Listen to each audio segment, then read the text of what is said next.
नमस्कार साथियों, the dignity news में मैं आशुतोष आप सभी का स्वागत करता हूं और उम्मीद करता हूं कि आप सभी स्वस्थ होंगे और वर्तमान चुनावी माहौल में धीरे धीरे आप ढल रहे होंगे। दोस्तों, राजस्थान में चुनावी माहौल में दो बड़ी राजनीतिक पार्टियां हैं, एक बीजेपी है और एक कांग्रेस है।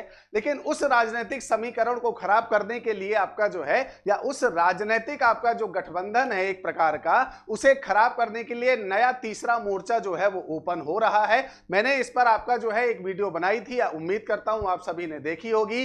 वर्तमान में राजस्थान की दो पार्टियां, या कहा जाए तो एक पार्टी है आपका एक प्रकार से चंद्रशेखर आजाद रावण की पार्टी आपका जो है, और दूसरी पार्टी है आपका हनुमान बेनीवाल जी की राष्ट्रीय लोकतांत्रिक पार्टी। ठीक है, आजाद समाज पार्टी जो है वो चंद्रशेखर रावण की है एएसपी, और आपका जो है आरएलपी या राष्ट्रीय लोकतांत्रिक पार्टी जो है ये आपका है हनुमान बेनीवाल जी की। और इन दोनों ने आपके विगत कुछ दिनों के अंदर आपका राजस्थान के चुनाव में बीजेपी कांग्रेस को हटाने के लिए एक नया तीसरा मोर्चा जो है उसे खोला है कि इस बार राजस्थान में हम बीजेपी और कांग्रेस को नहीं बल्कि हमारा जो गठबंधन है एएसपी और आरएलपी का, उसके द्वारा सरकार का निर्माण करेंगे। और उसी के अंतर्गत आपका जो है दोस्तों हनुमान बेनीवाल जी द्वारा जो है पहली बार आपका या पहली लिस्ट जो है वो राष्ट्रीय लोकतांत्रिक पार्टी के 10 सदस्यों की या 10 उम्मीदवारों की जारी कर दी गई है।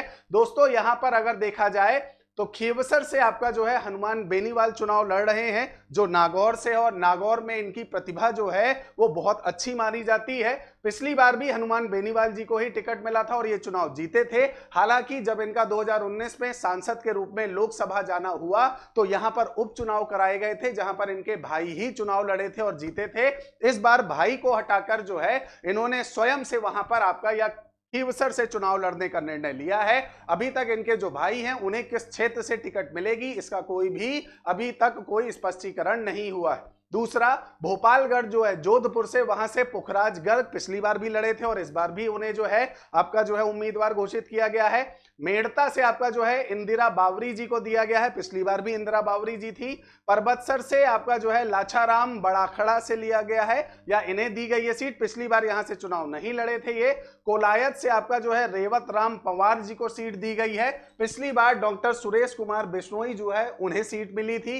सहाड़ा से आपका जो है बद्रीलाल जाट जी को सीट दी गई है। बायतू से आपका जो उम्मेदा राम बेनीवाल जी को सीट दी गई है, पिछली बार भी सीट दी गई थी, हालांकि यहां से कांग्रेस विजय हुई थी। सरदार शहर से लालचंद मूट को आपका जो है टिकट मिली है, पिछली बार बलदेव जी को टिकट मिली थी और ये चुनाव हार गए थे, कांग्रेस चुनाव जीती थी।